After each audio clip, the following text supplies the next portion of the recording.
Le salarié doit-il tout attendre du chef d'entreprise? Quelle est sa part de responsabilité dans la réalisation de ses propres ambitions? Ne doit-il pas prendre sa vie en main? À cette dernière question, nous répondons oui, effectivement, il doit prendre sa vie en main. Nous vous livrons ici une toute petite astuce à cet effet. Bonjour, je suis Alassane Mété, cofondateur de Positif Impact.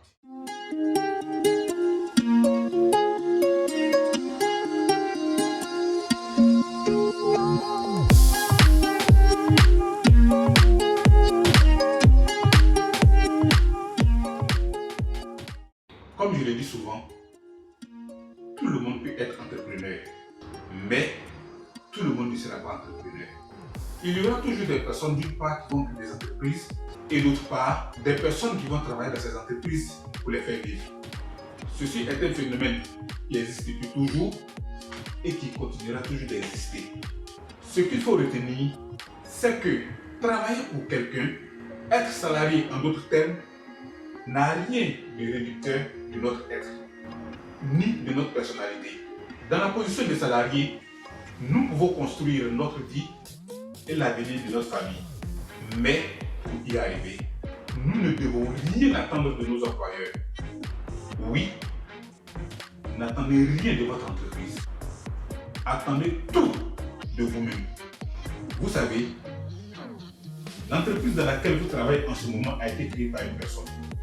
Ce chef d'entreprise a fait le choix de quitter sa zone de confort avec le risque de tout perdre, avec le poids des regards et des critiques de sa famille et de ses amis. Souvent abandonné de tous au moment où il a le plus besoin de réconfort et de soutien. Il fonce malgré tout en s'appuyant sur sa conviction, sa détermination et sa résilience aux échecs. Il perd le sommeil et même l'appétit. Souvent même, il s'écroule sous le poids des dettes et de l'humiliation. Croyez-moi, la quasi-totalité des entrepreneurs, même les plus grands qui détiennent aujourd'hui les plus grandes entreprises du monde, sont passés par là.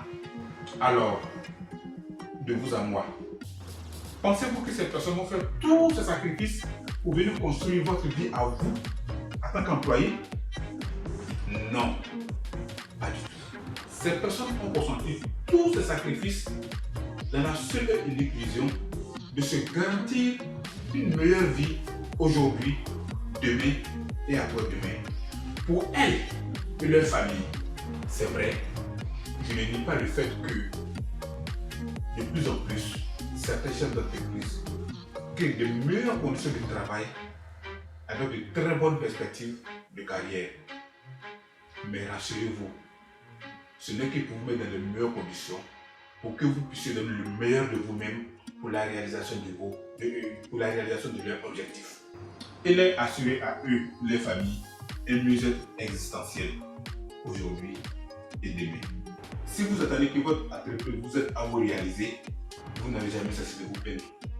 Vous serez touché par la démotivation et vous allez désapprendre. Vous ne serez plus heureux de travailler car travailler pour vous deviendra un fardeau.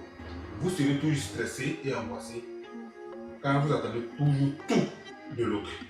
Et pourtant, c'est de vous et vous seul que vous devez tout attendre. Il est encore temps de prendre conscience que vous devez tout attendre de vous-même et de vous mettre au travail afin de réaliser vos rêves. Je vous livre ici une toute petite astuce qui va vous permettre de prendre ou reprendre le contrôle de votre vie, de vos aspirations, de vos rêves. Premier point de l'astuce, achetez-vous un cahier ou un bloc-notes. En tout cas, un support encore non utilisé. Deuxième point de l'astuce, achetez au moins 3 stylos de couleurs différentes. Troisième point de l'astuce, retirez-vous dans un endroit calme et apaisé. À vous de choisir le meilleur endroit pour vous et propice à la réflexion sans être dérangé. Quatrième point de l'astuce, tout en étant honnête avec vous-même, faites l'état des lieux de votre situation. Pour ce faire, vous pouvez répondre aux questions suivantes. Depuis quand vous travaillez, quelle était votre salaire initial et quel est votre salaire actuellement? Êtes-vous marié? Avez-vous des enfants? Si oui, combien?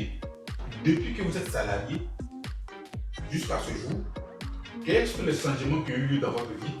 Quelles sont les perspectives de carrière qui s'offrent à vous?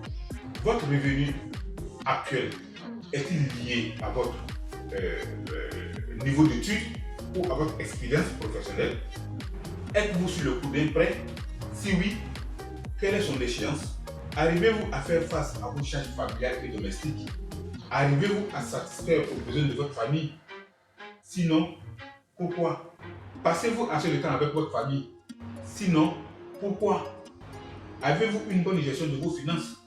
Avez-vous des projets en vue pour vous et votre famille? Quelle est votre conception du bonheur?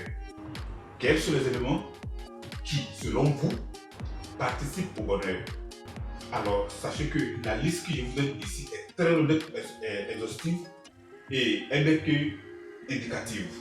C'est à vous de voir les mille et une questions que vous pouvez vous poser et d'y répondre. Surtout, écrivez tout.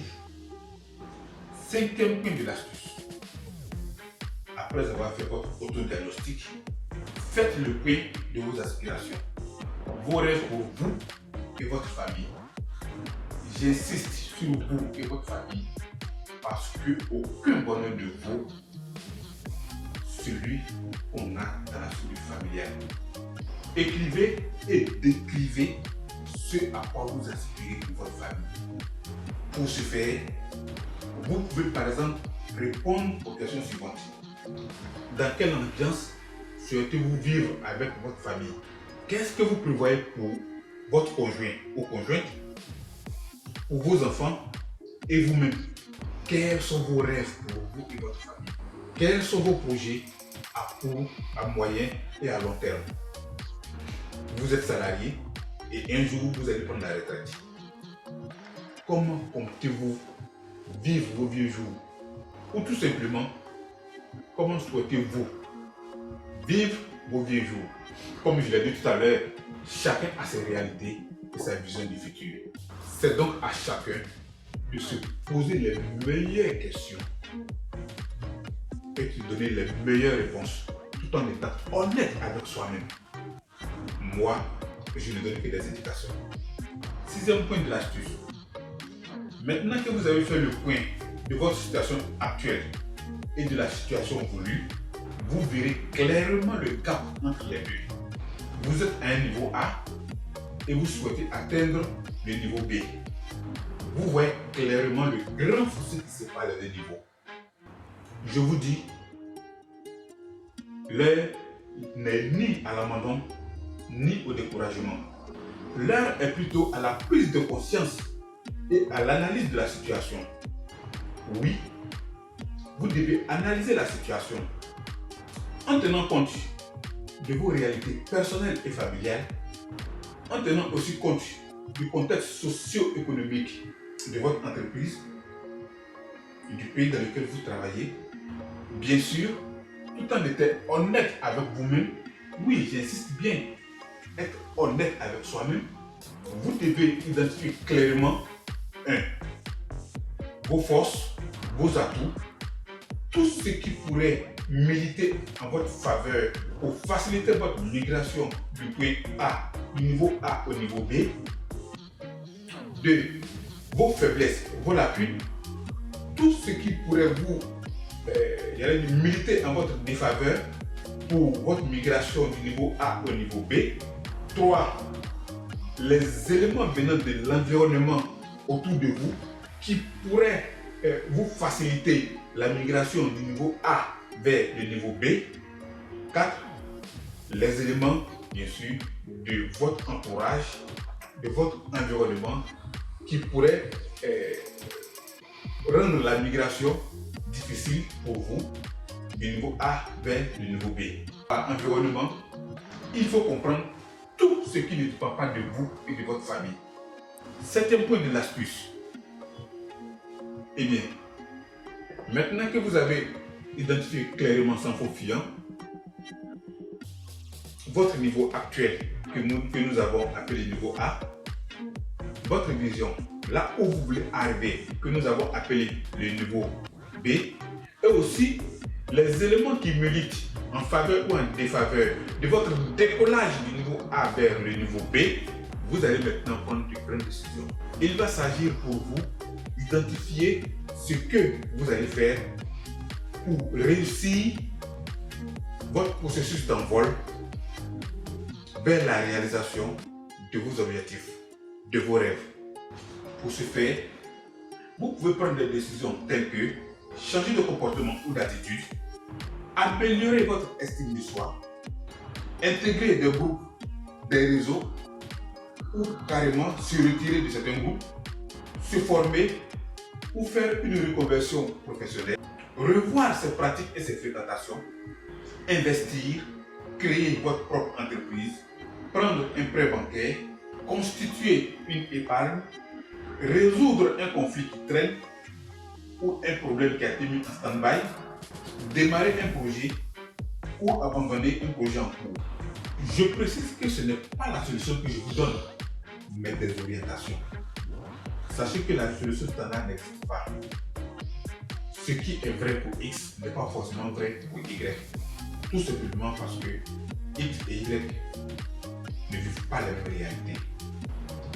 8e point de l'astuce.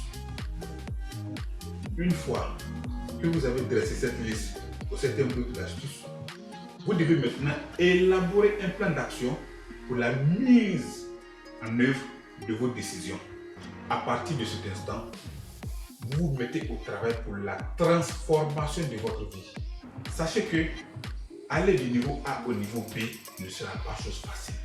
Cela va vous demander à tous les niveaux du processus beaucoup de sacrifices, de la rigueur, de la patience, de la persévérance, de la détermination, de la communication et surtout de l'organisation.